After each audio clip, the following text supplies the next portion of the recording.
एक बार पक्षीराज गरुड़ ने भगवान विष्णु से निवेदन किया, हे प्रभु, मैंने तीनों लोकों का भ्रमण करने के बाद उसमें रहने वाले लोगों को देखकर यह निष्कर्ष निकाला कि वह सभी दुखों में ही डूबे रहते हैं। मेरा अंतःकरण पीड़ा से भर गया है। स्वर्ग में दैत्यों की शत्रुता से भय है, पृथ्वी लोक में मृत्यु से, रोग तथा अभिषिक्त वस्तु के वियोग से, पाताल लोक में रहने वाले नाग आदि को मेरे भय से दुख बना रहता है। लोक कल्याण के लिए गरुड़ द्वारा पूछे गए प्रश्नों का भगवान विष्णु समाधान का प्रश्न इस कथा में बताने वाला हूँ। पक्षीराज गरुड़ भगवान विष्णु जी से पूछते हैं, हे प्रभु, आप यह बताने की कृपा करें कि प्राणी कैसे मरता है और मरने के बाद कहाँ जाता है। मरने वाले व्यक्ति को किस कारण पृथ्वी पर सुलाया जाता है। उसके नीचे कुश और तिल क्यों बिछाए जाते हैं। उसके मुख में पंचरत्न क्यों डाला जाता है। मृत्यु के समय गौदान और अन्न वस्तुएं दान में क्यों दिया जाता है। उस प्राणी अतिवाहिक शरीर कैसे प्राप्त करता है। अग्निदेव वाले पौत्र उसे कंधे पर क्यों ले जाते हैं। शव में घी का लेप क्यों किया जाता है। शव के उत्तर दिशा में यम सूतक का पाठ क्यों किया जाता है। मरे हुए व्यक्ति को पीने के लिए जल एक ही वस्त्र धारण करके क्यों दिया जाता है। शव का दाह संस्कार करके उस व्यक्ति को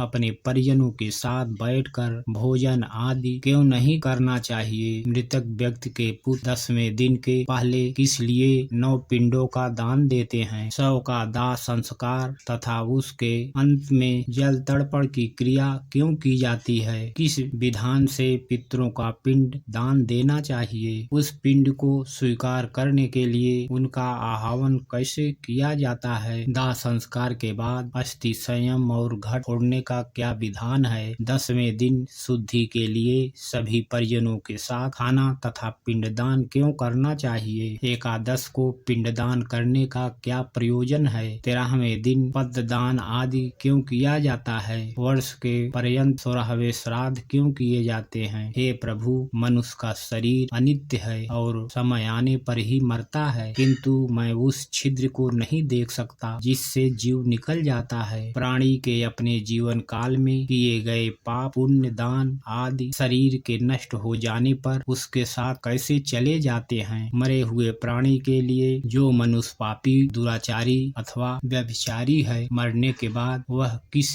स्थिति को प्राप्त होता है। तब भगवान विष्णु कहते हैं, हे पक्षीराज गरुड़, मनुष्य की मृत्यु के समय उसके कल्याण के लिए क्या करना चाहिए। मृत और शमशान भूमि तक पहुंचने की कौन सी विधि है। चिता में शव को जलाने की क्या विधि है। तत्काल तथा विलंब में उस जीव को कैसे दूसरी देह में प्राप्त होती है। यमलोक संयमनी नगरी को जलाने वाले के लिए वर्ष पर्यंत कौन सी क्रियाएं करनी चाहिए। दुबुद्धि अथवा दुराचारी व्यक्ति की मृत्यु होने पर उसका प्रायश्चित क्या है। पाचक आदि में मृत्यु होने पर पाचक शांत के लिए क्या करना चाहिए। बहुत से पापों को करने पर भी इस संसार को पार कर प्राणी आपको कैसे प्राप्त कर सकता है। हे देव, आप मेरे लिए एक इस संपूर्ण भ्रम को दूर करने में समर्थ हैं। मैंने आपसे यह सब लोक कल्याण की कामना के लिए पूछा है, मुझे बताने की कृपा करें। तब श्री कृष्ण भगवान जी गरुड़ महाराज से कहते हैं, हे पक्षीराज, तुमने जो मानव कल्याण के लिए अपनी जिज्ञासा व्यक्त की है वह सर्वश्रेष्ठ है। अब इसका समाधान मैं तुम्हें बताता हूँ, ध्यान पूर्वक सुनो। जब मनुष्य अपने पिछले जन्म के अच्छे बुरे कर्म के संचित परिणामों को भोगता हुआ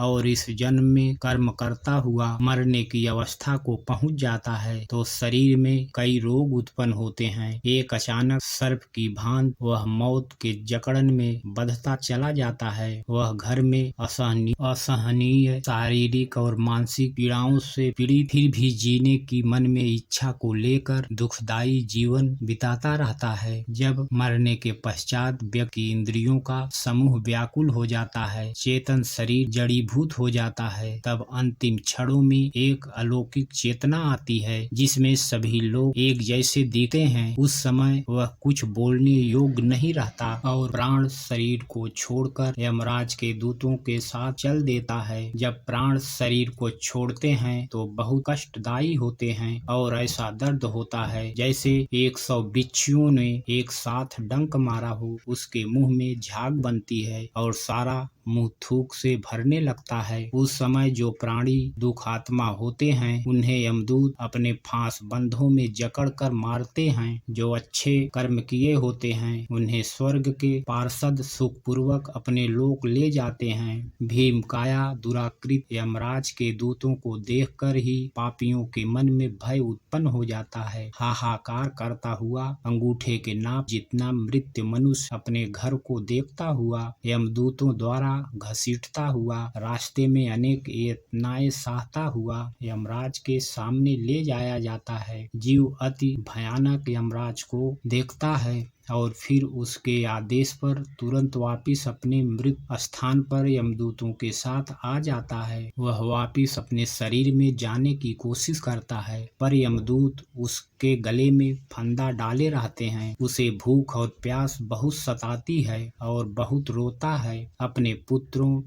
द्वारा अर्पित की हुई चावल की खीर को वह खाता है, फिर भी भूख नहीं मिटती। जिन आत्माओं को यह खीरें नहीं मिलती वह सुनसान जंगल में भटकती रहती हैं। तो दोस्तों आज के लिए बस इतना ही। मिलते हैं अगले वीडियो में। आप सभी लोग हमारे चैनल को लाइक और सब्सक्राइब जरूर कर लें। आप सभी लोगों का सपोर्ट ही हमारे मनोबल को बढ़ाता है। धन्यवाद। जय हिंद। वंदे मातरम।